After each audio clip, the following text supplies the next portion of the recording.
Magandang gabi mga idol, mga 5-9, mga kasama natin sa duty. Ayan, shout out po sa lahat ng mga idol natin dyan na patuloy na sumasabaybay po sa atin. Ayan, ang ating content ngayon ay tungkol sa pagpapa-implement ng palisiya sa ating pinagtatrabuhan.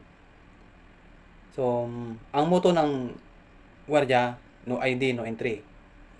Kahit mapa-empleyado man yan, mas lalo kung bisita. Nagkakaroon tayo ng problema sa ating duty, yung masyado tayong relax, masyado tayong tiwala. So dapat kapag naka-duty tayo, laging isipin natin yung positive. Kailangan ang isip natin ay laging advance tayo sa mga hinaharap. Kahit kung lagi-lagi natin silang nakakasalumuha sa araw-araw, ipatupad pa rin natin ng maayos ang ating mga trabaho. Pag masyado tayong relax na sa duty, dun naman nakakaroon tayo ng problema. Kahit matagal ka na sa pwesto, kung masyado ka nang relax, halos kakilala mo na yung mga pumapasok sa'yo, dapat mas lalo mong gampanan ang iyong trabaho dahil araw-araw mo na silang nakikita, then ulit-ulit na mo na rin ginagawa, at parang basic na rin yan. So dapat mas lalo mong gampanan ang iyong trabaho dahil familiar na sa iyo ang iyong trabaho, ang iyong duty, na paulit-ulit. No ID, no entry. Dapat alam mo na yan. So, kahit araw-araw, paalala, reminders sa mga 5-9 natin, nag-i-implement na yan kung paano niya ipatupad ng maayos ang kanyang trabaho na nagkakaroon ng problema sa kanyang pwesto. So, hindi lang sa iyo nakasalalay, kundi nakasalalay ang buong team kung ikaw ay nasa detachment, at nakasalalay ang iyong agency.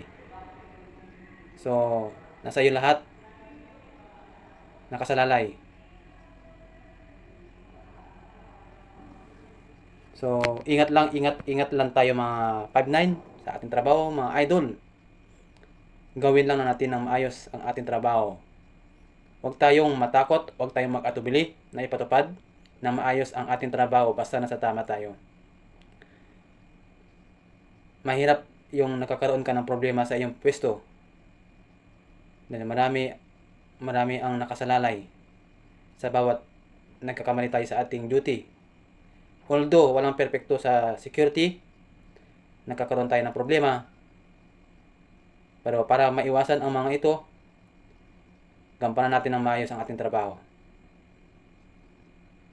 Isipin natin na kaya tayo ay nagtatrabaho upang gampanan natin ang ating trabaho dahil kailangan natin ng trabaho, kailangan natin ng pera sa pang-araw-araw na hanap pangangailangan natin sa ating pamumuhay. Mahirap talaga yung nagkakaroon ng brilyaso.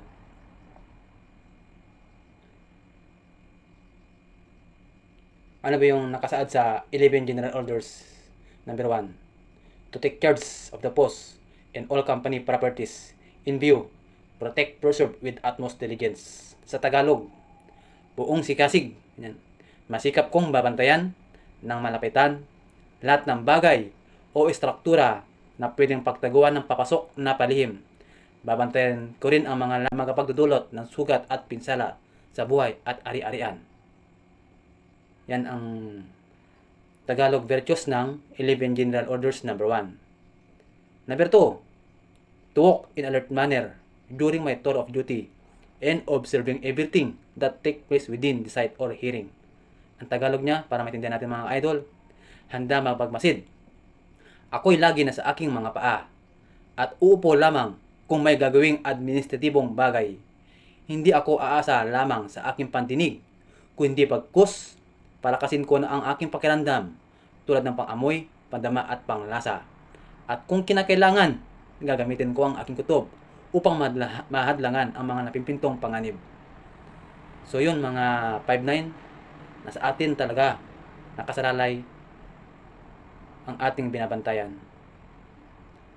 Mahirap yung napasukan tayo ng intruder sa loob ng ating binabantayan.